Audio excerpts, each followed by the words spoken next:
శ్రీవత్స చిహ్నముతో ఒప్పుచున్న ఆదిదేవుని వక్షస్థలమునందు కౌస్తుభమణి వనమాల అలంకృతములై చక్కగా విరాజిల్లుచుండెను.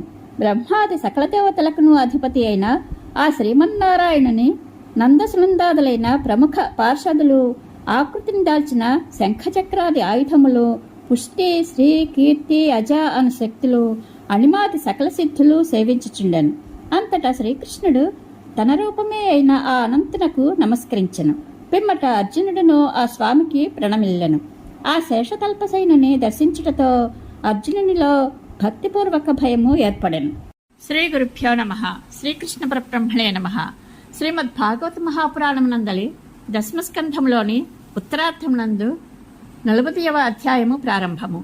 ఈ అధ్యాయంలో భృగు మహర్షి త్రిమూర్తులను పరీక్షించుట, మృతులైన బ్రాహ్మణ కుమారులను శ్రీకృష్ణుడు తీసుకుని వచ్చుట మొదలగు విశేష విషయములను తెలుసుకుందాము.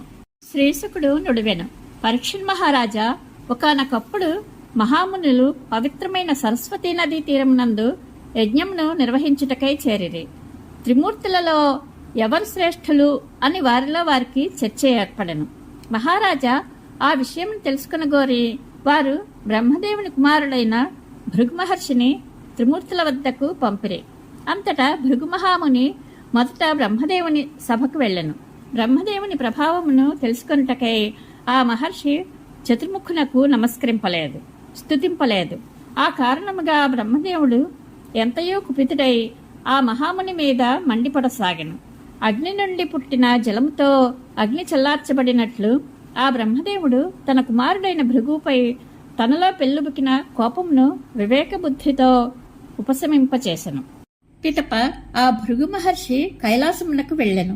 మహాదేవుడైన శంకరుడు తన సోదరుడైన ఆ మహాముని యొక్క రాకను గమనించి ఆసనము నుండి లేచి ఆయనను ఆత్మీయతతో తన అక్కున చేర్చుకొనుటకై సిద్ధపడెను.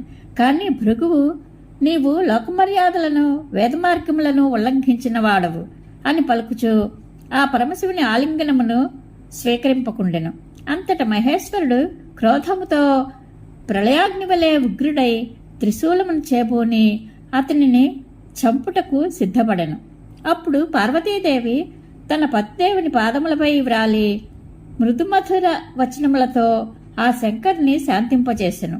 అంతటా ఆ మునిశ్రేష్ఠుడు శ్రీమన్నారాయణుని నివాసమగు వైకుంఠమునకు చేరెను. అప్పుడు శ్రీ మహావిష్ణువు లక్ష్మీదేవి యొక్క ఒడిలో శిరస్సును ఉంచి పరుండియుండెను. భృగు మహర్షి తన పాదముతో వైకుంఠుని వక్షస్థలమున తన్నెను. అంతటా భక్తవత్సలుడైన విష్ణు భగవానుడు లక్ష్మీదేవితో సహా లేచి కూర్చెనెను. పిమ్మట ఆ ప్రభువు తన శయ్య నుండి దిగి ఆ మునికి శిరసా ప్రణమిల్లి ఇట్లు పలికెను. బ్రాహ్మణోత్తమ, నీకు స్వాగతము. ఒక్క క్షణము ఈ ఆసనమునందు విశ్రమింపుము. మహాత్మా, నీ శుభాగమనమును ఎరుంగక తగు విధముగా అర్ఘ్యపాద్య మర్యాదలను నెరపుకుంటుని నన్ను క్షమింపుము. మహాముని, నీ పాదములు మిగిలా సున్నితమైనవి అని పలికి స్వయముగా ఆ మహర్షి పాదములను సేవించుచు ఇట్లనెను. మహర్షి, నీ పాదస్పర్శతో తీర్థములన్నీను పవిత్రములగును. అట్టి నీ పాదజలముతో నన్ను, నా వైకుంఠలోకమును, నాలో చేరియున్న లోకపాలులను పునీతమనర్పుము. ఇప్పుడు లక్ష్మీదేవికి నేను పరమాశ్రయుడను. నీ పాదస్పర్శతో నా పాపములన్నీను ప్రక్షాళితములైనవి. అట్టి నా వక్షస్థలమునందు లక్ష్మీదేవి నిత్యానుపాయిని అయి వర్ధిల్లుచుండును. శ్రీశుకుడు పలికెను. శ్రీ మహావిష్ణువు ఇట్లు గంభీర వచనములను మృదుమధురముగా పలుకగా భృగు మహర్షి పరమానంద భరితుడయ్యెను. భక్తి పార్వస్యమున ఆయన యొక్క కంఠము మోగబోయెను. కన్నులలో ఆనందాశ్రువులు నిండెను. పరీక్షణ్ మహారాజా, పిదప ఆ మహాముని బ్రహ్మవేత్తలైన మునీశ్వర్ల యాగసభకు విచ్చేసెను. త్రిమూర్తులతో తాను పొందిన అనుభవములను వారికి సాకల్యముగా వివరించెను. భృగు మహర్షి యొక్క అనుభవవచనములను విన్నపిమ్మట అచ్చటి మహామునులు అందరూ మిగుల ఆశ్చర్యమునకు లోనైరి. వారి సందేహములు పూర్తిగా తొలగిపోయెను. వైకుంఠపతి అయిన శ్రీమన్నారాయణుడు తనను సేవించిన వారికి శాంతిని, ముక్తిని ప్రసాదించిననియు, అందువలననే త్రిమూర్తులలో ఆ పరమపురుషుడే సర్వశ్రేష్ఠుడనియు వారు విశ్వసించిరి. ఆ పురుషోత్తముని ఉపాసించిన వారికి ధర్మనిరతి, బ్రహ్మజ్ఞానము, విషయసుఖముల ఎడ విరక్తి, అణిమాది అష్టవిధ ఐశ్వర్యములు, మనోమాలిన్యములను రూపుమాపునట్టి యశస్సు అబ్బును. సకల ప్రాణులకును హితకారులు, శాంతచిత్తులు, సమస్త జీవుల ఎడ సమత్వ బుద్ధి గలవారు, ప్రతిఫలాపేక్షారహితులు, సాధు స్వభావులు అయిన మునీశ్వర్లకు ఆ శ్రీహరియే పరమగతి అని వేదములు శాస్త్రములు నొక్కి వక్కాణించుచున్నవి. ఆ సర్వేశ్వరుడు శుద్ధ సత్వ స్వరూపుడు. అతడు బ్రహ్మజ్ఞాన సంపన్నులకు బ్రాహ్మణుల ఎడ అత్యంత ప్రియభావమును కలిగియుండును. నిష్కామకర్మయోగులు, జితేంద్రియులు, ఆత్మానాత్మ వివేక సంపన్నులు ఆ దేవదేవుని భక్తి శ్రద్ధలతో సేవించుచుందురు. ఆ శ్రీహరి యొక్క త్రిగుణాత్మకమైన మాయయే రాక్షసులు, అసురులు, దేవతలు అను 3 వర్గముల వారిని సృష్టించెను. శుద్ధ సత్వమయమైన ఆ భగవన్మూర్తి ఎల్లరకును ఉపాసింపదగినది. శ్రీశుకుడు వచించెను. సరస్వతీ నదీ తీరమునందలి ఋషులు ఎల్లరును శ్రీమన్నారాయణుని సర్వశ్రేష్ఠత్వమును ఎరిగినవారే. అయినను ఆ మహాత్ములు సామాన్య మానవుల సందేహ నివృత్తి కొరకై ఈ యుక్తిని పొన్నెరి. వారు ఆ పురుషోత్తముని పాదపద్మములను సేవించే పరమపదమును పొందిరి. సూతుడు నుడివెను. పరమపురుషుడైన శ్రీహరి యొక్క కమనీయమైన ఈ వృత్తాంతము జన్మ మృత్యురూప సంసార భయమును రూపుమాపును. ఇది వ్యాసనందనుడైన సుఖమహర్షి యొక్క ముఖారవిందము నుండి జాలువారిన పరిమళ భరితము మధురము అయిన అమృతము. సంసార చక్రమున పరిభ్రమించుచున్న పాంథుడు ఈ అమృతధారలను తన శ్రవణపుటముల ద్వారా నిరంతరము తనివి తీరా గ్రోలట వలన తన అలసట నుండి విముక్తుడగును, అనగా భవబంధముల నుండి విడివడును. శ్రీశుకుడు వచించెను. పరీక్షణ్ మహారాజా, ఒకానొకప్పుడు ద్వారకానగరమునందు ఒక విప్రోత్తముని భార్యకు జన్మించిన శిశువు భూమిపై పడినంతనే మృతుడయ్యెను. అంతటా ఆ బ్రాహ్మణుడు ఆ మృత శిశువును తీసుకుని వచ్చే రాజభవన ద్వారము వద్ద ఉంచెను. దుఃఖార్తుడయ్యున్న ఆ విప్రుడు దైన్యంతో విలపించుచో ఇట్లనెను. బ్రహ్మద్వేషి, మూర్ఖుడు, ధైర్యం లేనివాడు, కిరాతతుల్యుడు, ఇంద్రియ సుఖలోలుడు అయిన రాజమాతృని యొక్క దుష్కార్యముల ఫలితంగా నా పుత్రుడు మరణించెను. హింసాపరాయణుడు, దుశ్శీలుడు, జితేంద్రియుడు కానివాడు అయిన రాజు యొక్క పరిపాలనలోనే ప్రజలు దరిద్రులగుదురు, నిత్యము దుఃఖముల పాలై కుమిలిపోచుందురు. ఆ బ్రాహ్మణోత్తముడు తన 2వ కుమారుడు, 3వ కుమారుడు పుట్టగానే మరణింపగా ఈ విధముగానే వారి కళేబరములను తీసుకుని వచ్చే రాజసౌధ ద్వారము వద్ద ఉంచి తన బాధాగాథను వెల్లడించుచు వాపోయెను. ఒకానొక సమయమున అర్జునుడు శ్రీకృష్ణుని వద్దకు విచ్చేసి ఉండెను. అప్పుడు ఆ బ్రాహ్మణుడు పుట్టగానే చనిపోయిన తన 9వ సుతుని తీసుకుని వచ్చే రాజభవన ద్వారము వద్ద ఉంచి ఎప్పటి వలె తన గోడును వెళ్లబోసుకునెను. అర్జునుడు అతని దుఃఖ వృత్తాంతమును విని ఆయనతో ఇట్లనెను. భూశ్రోత్తమ, నీవు నివసించుచున్న ఈ ద్వారకా నగరమునందు ధనుర్ధారి అయిన వీరుడు ఎవ్వడనూ లేడా? ఇచ్చటి ప్రభువులు నామమాత్రపు రాజులా? వీరు తమ క్షత్రియ ధర్మములను మరచి బ్రాహ్మణుల వలె యజ్ఞములను చేయుచున్నట్లున్నారు. బ్రాహ్మణులు తమ ధనధాన్యములను, భార్యాపుత్రులను కోల్పోయి దుఃఖించుచుండగా రాజ్యమును పాలించువాడు నిజమైన రాజు కానే కాడు. అతడు రాజవేషంలో నటించుచు పొట్టపోసుకొంచున్నట్టివాడు. అతడు జీవచ్ఛవతుల్యుడు. పూజ్యుడవైన విప్రోత్తమ, మీ దంపతులు ఇరువురును పుత్రశోకముతో కుమిలిపోచున్నారు. నేను మీ సంతానమును రక్షించదను. ఇది నా ప్రతిజ్ఞ. దీనిని నిలబెట్టుకొననిచో నేను అగ్నిలో ప్రవేశింతును. ప్రతిజ్ఞాభంగము వలన కలిగిన పాప పరిహారార్థము ఆ విధముగా ప్రాయశ్చిత్తము చేసుకొందును. అంతటా బ్రాహ్మణుడు ఇట్లనెను. అర్జున, బలరాముడు, శ్రీకృష్ణుడు, ప్రద్యుమ్నుడు ధనుర్ధారులలో అగ్రేసరులు. అనిరుద్ధుడు తిరుగులేని యోధుడు. అంతటి వారే మా పుత్రులను రక్షింపజాలరైరి. ఆ జగదీశ్వరులకే అసాధ్యమైన ఈ పనిని నీవు ఎట్లు చేయగలవు? అజ్ఞానము వలన నీవు దీనికి సాహసించుచున్నావు. ఈ విషయమున మేము నిన్ను విశ్వసింపము. అర్జునుడు ఇట్లు నుడివెను. బ్రాహ్మణోత్తమ, నేను బలరాముడను కాను, కృష్ణుడను కాను, ప్రద్యుమ్నుడను కానే కాను. నేను జగత్ప్రసిద్ధమైన గాంధీవ ధనుసును చేబూనిన అర్జునుడను. భూసర శ్రేష్ఠ, ముక్కంటినే సంతోషపరిచిన నా పరాక్రమమును చులకన చేయవలదు.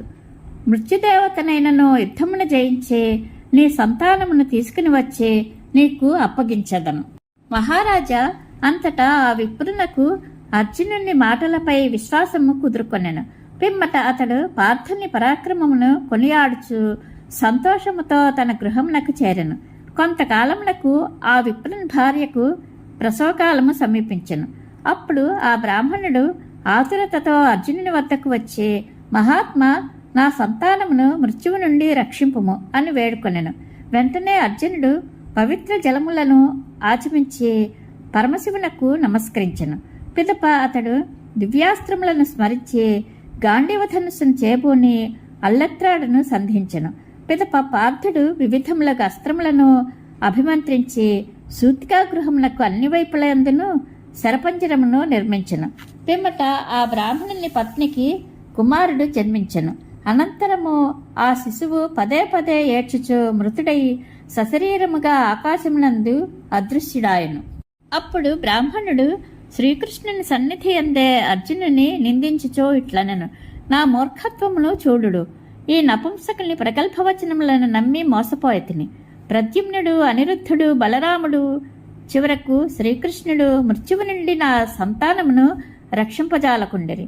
ఇట్టి స్థితిలో వేరొకడు రక్షించుటకు ఎట్లు సమర్థుడగును? ఛీ, అర్జునుడు అసత్యవాది. తనను తానే పొగడుకున్నట్టి వీని యొక్క గాంధీవధనస్సు కూడా వ్యర్థమే. దైవికముగా లోకాంతరమునకు ఏగిన నా పుత్రుని తీసుకుని వచ్చుటకు పూనుకొనిన ఈ దుర్మతి యొక్క మూర్ఖత్వమును గూర్చి ఏమని చెప్పవలెను? భూసురుడు ఇట్లు నిందించుచుండగా ఫల్గుణుడు సర్వలోకముల యందును సంచరింపగల తన యోగ విద్యను ఆశ్రయించి పూజ్యుడైన యమధర్మరాజు నివసించుచుండెడి సంయముని నగరమునకు శీఘ్రముగా చేరెను. కాని అచట బ్రాహ్మణుని సంతానము కనబడకపోవటతో అతడు సాయుధుడై క్రమముగా ఇంద్రుని పట్టణమైన అమరావతిని, అట్లే అగ్ని, నిరుతి, చంద్ర, వాయు, వరుణ లోకములను, రసాతలాది అధోలోకములను, ఊర్ధ్వలోకములను, ఇంకను తదితర ప్రదేశములను బ్రాహ్మణ పుత్రులకై గాలించెను. ఎక్కడనూ విప్రుని స్థుతులు కనబడకపోవటంతో అర్జునుడు తాను చేసిన శపథమునందు విఫలుడై అగ్నిలో ప్రవేశించుటకు సన్నద్ధుడాయను. అంతటా శ్రీకృష్ణుడు ఆయనను నివారించుచు ఇట్లు నుడివెను, అర్జున, నిన్ను నీవు తక్కువగా ఊహించుకొనవద్దు. నీకు బ్రాహ్మణుని తనయులను చూపించదను. ఇప్పుడు నిన్ను నిందించుచున్న వారెల్లరూ నీ నిర్మలమైన ఘనకీర్తిని వేనోళ్ల ప్రశంసింతురు. సకలలోక పూజ్యుడు, సర్వశక్తిమంతుడు అయిన శ్రీకృష్ణుడు అర్జునుని ఈ విధంగా ఓదార్చెను. పిమ్మట ఆ ప్రభువు అర్జునునితో కూడి దివ్యమైన తన రథమునందు ఆసీనుడై పశ్చిమ దిశకు బయలుదేరెను. వారు క్రమముగా 7 పర్వతములు గల 7 ద్వీపములను, 7 సముద్రములను, లోకాలోక పర్వతమును దాటి దట్టమైన చీకటిని ప్రవేశించిరి. మహారాజా శైప్యము, సుగ్రీవము, మేఘపుష్పము, బలాహకము అను పేర్లు గల శ్రీకృష్ణుని రథాశ్వములు ఆ ఘోరాంధకారమున దారి తెన్ను తెలియక తడబడసాగెను. మహాయోగేశ్వరుడైన శ్రీకృష్ణుడు తన రథాశ్వముల దురవస్థను గమనించెను. వెంటనే ఆ భగవానుడు 1000 సూర్యుల యొక్క కాంతులతో తేజరిల్లుచున్న తన సుదర్శన చక్రమును రథములకు ముందు భాగమున నడిపెను. భగవత్కల్పితమైన ఆ గాఢాంధకారము ఏమాత్రము చెరరానిదై భయంకరముగా నిండెను. అత్యద్భుతమైన కాంతిపుంజముతో వెలుగొందుచున్న ఆ సుదర్శన చక్రము మనోవేగముతో సాగుచు శ్రీరాముని ధనుస్సు నుండి ప్రయుక్తమైన బాణము శత్రు సైన్యమును వలె ఆ చిమ్మ చీకట్లను చీల్చుకొంచు పురోగమించెను. సుదర్శన చక్రకాంతులను అనుసరించుచు ఆ రథము తమోమండలమును దాటెను. పిదప అది అపారముగా విస్తరించి ఉన్న జ్యోతిర్మండలమున ప్రవేశించెను. ఆ కాంతిపుంజములు కనులలో బడి బాధించుచుండుటతో అర్జునుని కన్నులు చూడలేక మూతపడిపోయెను. ముందుటకు సాగిపోవచ్చున్న శ్రీకృష్ణ భగవానుని దివ్యరథము ఒక జలరాశి యందు ప్రవేశించెను. ప్రచండమైన వాయువుల ధాటికి ఎగసిపడుచున్న తరంగములు ఆ జలధికి ఆభరణములై ఒప్పుచుండెను. ఆ జలములకు అధోభాగమున గల ఒక అద్భుత భవనమునందు ఆ రథము ప్రవేశించెను. ఆ మహాభవనము వేల కొలది మణిస్తంభములతో విరాజిల్లుచుండెను. వాటి కాంతులు నలువైపులా ప్రసరించుచు ఆ భవన శోభను ఇనుమడింపచేయుచుండెను. ఆ మహాభవనమునందు ఆదిశేషుడు విలసిల్లుచుండెను. ఆయన శరీరము మిగుల అద్భుతమై భయంకరముగా నుండెను. ఆ స్వామి తన 1000 పడగలపై గల దివ్యమణి కాంతులతో తేజరిల్లుచుండెను. ఒక్కొక్క శిరమునందిగల 2 కన్నులు మిక్కిలి భయానకముగా ఉండెను. ఆ ప్రభువు యొక్క దేహము శ్వేతకాంతులను వెల్లివిరియజేయచ్చు స్ఫటిక పర్వత తుల్యమై అలరారుచుండెను. కంఠము నాలుకలు నీలవర్ణ శోభితములై ఉండెను. వారికి అట్టి ఆదిశేషుని దర్శనమయ్యెను. అచ్చట ఆదిశేషుని దేహమును తల్పముగా చేసుకుని దేదీప్యమానుడై వెలుగొందుచున్న శ్రీమన్నారాయణుని అర్జునుడు దర్శించెను. మహాప్రభావశాలి అయిన ఆ శ్రీహరి బ్రహ్మాది దేవతలలో ఉత్తమోత్తముడు. ఆ స్వామి శరీరము దట్టమైన మేఘము వలె శ్యామవర్ణముతో శోభిల్లుచుండెను. పట్టుపీతాంబరధారి అయిన ఆ ప్రభువు యొక్క వదనము ప్రసన్నమై మనోహరమైన విశాల నేత్రములతో అలరార్చుండెను. ఆ దేవదేవుని ఫాలభాగమున గల అసంఖ్యాకములైన ముంగురులు మణిమయ కిరీటకుండలముల కాంతులచే ద్విగుణిత శోభలను వెలార్చుచుండెను. ఆ సర్వేశ్వరుని అష్టభుజములు దీర్ఘములై బలిష్టములై మనోహరముగా నుండెను. శ్రీవత్స చిహ్నముతో ఒప్పుచున్న ఆదిదేవుని వక్షస్థలమునందు కౌస్తుభమణి వనమాల అలంకృతములై చక్కగా విరాజిల్లుచుండెను. బ్రహ్మాది సకల దేవతలకును అధిపతి అయిన ఆ శ్రీమన్నారాయణని నందసునందాదులైన ప్రముఖ పార్షదులు ఆకృతిని దాల్చిన శంఖచక్రాది ఆయుధములు పుష్టి శ్రీ కీర్తి అజ అను శక్తులు అణిమాది సకల సిద్ధులు సేవించుచుండెను.